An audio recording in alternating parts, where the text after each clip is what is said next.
This is Lloyd Sloan, the Flaming Whig, and back again with a little bit more on political terms in America and our frustrations with them. In particular, the terms left and right as they apply in politics. And journalists are particularly bad about abusing these terms and never defining them. It's one of the reasons that we've adopted using the word Whig, meaning small government, just to be clear where we stand on basic issues. What do the terms left and right mean?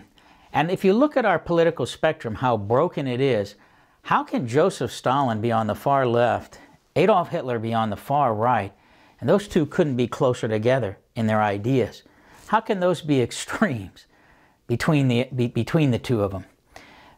That part alone is enough to abandon the terms left and right in favor of some new terminology, and I propose Whig.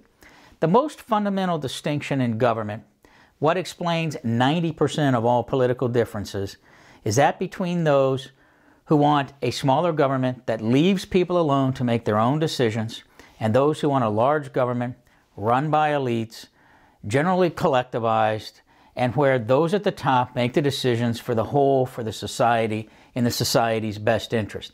That distinction is the most fundamental distinction in politics, and it's what we call Whig versus Tory, small government versus big government.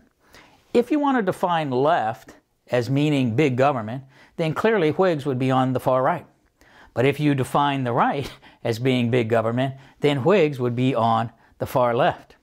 If you use Adolf Hitler on the far right and Joseph Stalin on the far left, Whigs would have to be in the middle, as far away from those two extremes as you can get.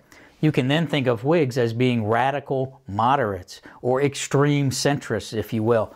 They want smaller government, but they're kind of in the middle between these two extreme big government types. What I'm advocating is what Jefferson advocated. The fundamental distinction in politics is between those who want government small and those who want it big.